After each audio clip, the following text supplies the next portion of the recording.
Hello, listeners. Today we're joined by Commander Sandifer and Compliance Manager Murphy from New Orleans Police Department. Can you guys introduce yourself real quick? My name is Otha Sandifer, member of the New Orleans Police Department, and I'm commander in the Compliance Bureau. My name is Danny Murphy. I'm a consent decree compliance manager in the Compliance Bureau at the New Orleans Police Department. Can you guys just give a quick role on what your role is with the body-worn camera implementation? Basically, our role is to ensure that there is compliance amongst all the officers who are trained on how to use those particular body-worn cameras. We've been 2 years in using the cameras thus far, May of 2014. And so we're moving forward to ensure compliance with all districts, to not only ensure that they're categorizing them correctly, but also to make sure that they're using the body-worn cameras properly as well. And I help out with conducting monthly audits, making sure that we're using the cameras on all the calls that they're required to be used on. And we also help to make sure that supervisors are using the captured footage appropriately to provide close and effective supervision. Great. You mentioned it briefly, but can you tell us more about your agency's involvement with body-worn cameras in the recent past? Like I said, we're 2 years in, and basically it has been a net asset for us because of the fact that we know that it's enhancing the officer's professionalism. It also is increasing the officer's safety, and it increases our accountability as well as an agency. I think it also eliminates a lot of the he said, she said, because of the fact that we know that once the videos are actually viewed, we know that eventually the word will get around that these officers are wearing body-worn cameras and everything is being recorded. We've had a pretty widespread implementation of cameras. We have 620 right now. With the help of the grant from BJA, we'll be getting another 250. We already have all of our patrol officers and sergeants equipped with cameras, amongst other units that also have the cameras. Great.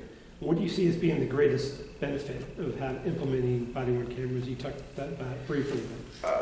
The greatest benefit, I think, for us, it's the safety of both the officer as well as the citizens. It promotes, again, that professionalism to the officer, and it changes the behavior of not only the officer, but it changes the behavior of the citizens as well.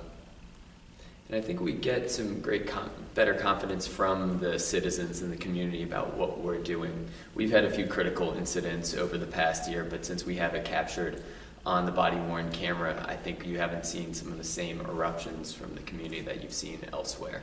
So I think it's enhanced trust in the police department. And what would you guys say is your biggest challenge so far? The biggest challenge, the initial implementation was probably the biggest challenge, because you're talking about changing the culture within the police department, changing the mindset of some of the older or seasoned veterans, so to speak, and getting their buy-in. But I think using those informal leaders within the police department to use those body-worn cameras and to express to the younger officers what an asset it is, I think it worked out well. But that was one of the biggest challenges that we had within the department. Yeah, that was the way we went with it. We definitely had a few growing pains along the way where at some points there was a considerable amount of discipline to make sure that officers were using the cameras when they're supposed to. Some one-day suspensions were handed out, but at this point we've got a very high level of compliance with using the cameras, and I think identifying those leaders and having a mix of discipline in there and just a top-down focus on using these has really gotten the message across eventually, and it helped us overcome the challenge of really incorporating it into our operations. Great. I'm proud to say we're at a 90% compliance rate right now as well. So that's by far the highest one we're doing around here right now. Congratulations.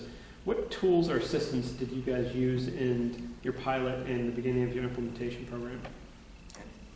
Well, we're an enhancement site for this grant right now, so we had already gotten the program underway to a big degree. We had a policy that was approved by the Department of Justice under our consent decree, but we had definitely tapped into a lot of the different resources that were offered by BJA and the toolkit, which we did have, our superintendent did have a hand in giving some of the resources from that. So we were a considerable way into the implementation of the body-worn camera program, but we're very appreciative about getting additional resources to have a very thorough, robust rollout of this program so that every officer who might need a camera is going to have a camera. Yeah, I agree. As Danny stated earlier, with the grant, we're going to get 250 more body-worn cameras to outfit our officers. So that's major for us because otherwise we'd be looking for other funding elsewhere, and with the grant, that just puts us a little bit further ahead of the curve. What do you think the greatest tool that you're not being offered is? The greatest tool that we're not being offered? Or what resource could you use that you haven't seen being offered? Right now, I don't see anything except the integration of basically the body-worn camera into our CAD system. That's basically it. To capture a lot of the information that we need and not leave it on the onus of the officer. But other than that, BGA has been great, and I think the grant and the efforts that everyone is putting forth is helping us out tremendously.